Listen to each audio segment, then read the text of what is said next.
Halo semuanya, selamat datang di Rumah Jagoan Kancil. Di sini tempatnya kita mengobrol seputar para superhero Indonesia.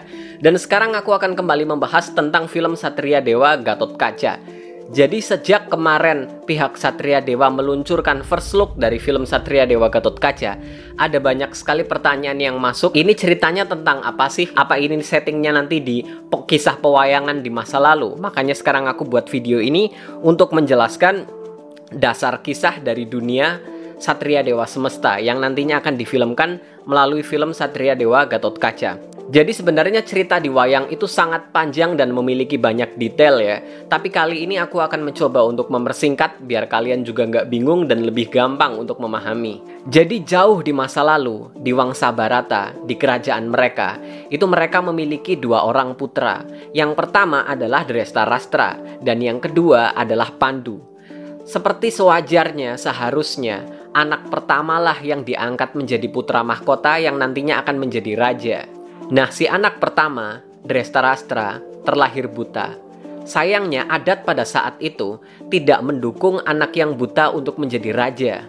Akhirnya posisi putra mahkota diturunkan kepada adiknya, yaitu Pandu, si anak kedua. Pandu akhirnya menjadi putra mahkota dan akhirnya berangkat menjadi raja.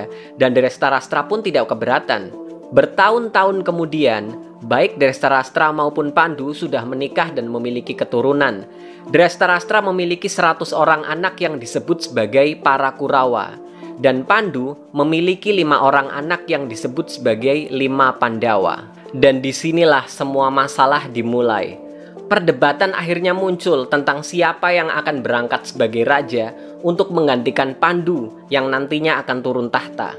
Orang-orang berpendapat kalau yang paling pantas untuk menggantikan Pandu sebagai raja adalah anak tertua dari Pandu, yaitu Yudhistira, salah satu dari Pandawa. Tapi para Kurawa merasa kalau mereka juga berhak untuk menjadi raja, terlebih karena ayah mereka lah yang seharusnya menjadi raja.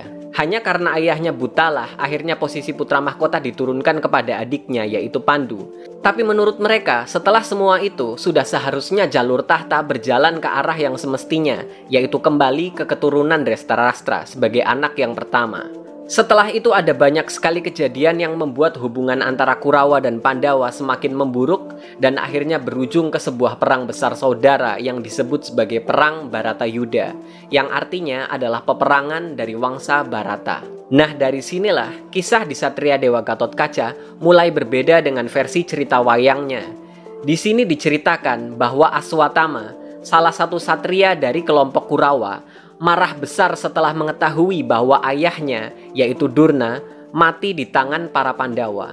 Aswatama marah besar dan dia memutuskan untuk menggunakan sebuah senjata terlarang yang disebut sebagai panah Naranayastra. Senjata ini nyaris menghabisi seluruh Pandawa dan juga keturunannya.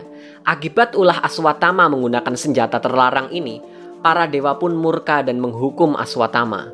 Para dewa mencabut permata merah yang ada di jidat Aswatama sebagai sumber dari semua kekuatannya. Aswatama dikutuk untuk hidup abadi dalam keadaan yang mengenaskan, dan dia pun dikurung di sebuah tempat yang disebut sebagai dimensi Patala. Jutaan tahun kemudian, Aswatama berniat kembali untuk membalaskan dendam. Dia akhirnya mengendalikan para keturunan Kurawa untuk kembali merusak dunia. Dalam keadaan yang mencekam begini, harapan manusia hanya terletak kepada para keturunan Pandawa untuk melawan Aswatama juga pasukannya. Dan dari informasi yang sempat aku dengar, di saat inilah para tokoh-tokoh besar dari perang di masa lalu akan kembali dalam bentuk titisan. Jadi ya, mereka menitis ke dalam tubuh manusia baru di zaman modern. Sebenarnya informasi yang aku dengar ini bisa aja salah ya, tapi ya yang aku dengar seperti itu. Selain mereka memakai konsep keturunan, mereka juga memakai konsep titisan. Dan namanya juga konsep titisan ya, ini artinya bisa sangat acak sekali. Baik dari segi umur maupun segi keluarga, ini bisa sangat acak sekali. Bisa saja kelima Pandawa itu mereka menitis ke dalam 5 keluarga yang berbeda. Dan meskipun di masa lalu, Arjuna itu lebih tua dari Gatotkaca, karena Arjuna kan pamannya Gatotkaca ya. Bisa saja di sini mereka menitis secara bersamaan dan membuat umur mereka akhirnya jadi seumuran.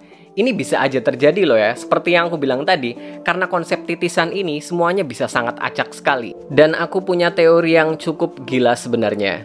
Menurutku, semua kesatria Pandawa, baik itu Arjuna, Bima, ataupun Gatotkaca dan juga Srikandi, mereka semua menurutku akan terlahir dalam keluarga keturunan Kurawa. Menurutku, cara yang paling baik untuk menyembunyikan titisan Pandawa adalah dengan cara melahirkan mereka ke dalam keturunan keluarga Kurawa. Dan menurutku itu yang akan terjadi di film Satria Dewa Gatotkaca. Aswatama tahu kalau kelompok Pandawa ini akan menitis kembali dan dia menyuruh pasukannya untuk mencari keberadaan mereka tanpa tahu kalau sebenarnya orang yang dia cari ada di kelompoknya sendiri. Atau mungkin bisa saja mereka jadi bagian dari para prajuritnya Aswatama. Bisa saja para titisan ini sebenarnya belum bangkit dan mereka belum paham sepenuhnya jati diri asli dari mereka. Tapi dimanapun keberadaan mereka, titisan Pandawa tetap saja titisan Pandawa. Mereka pada akhirnya akan berkumpul menyatukan kekuatan untuk melawan Aswatama dan juga pasukannya. Oke, segitu dulu penjelasanku dari dasar cerita Satria Dewa Semesta yang nantinya akan difilmkan di film Satria Dewa Gatotkaca. Buat kalian yang suka dengan konten seputar para superhero Indonesia seperti ini, kalian bisa klik subscribe ke channelku. Jangan lupa juga cek sosial mediaku karena di sana juga aku bahas banyak hal seputar para superhero Indonesia. Sampai jumpa di video-videoku yang berikutnya. Bye-bye.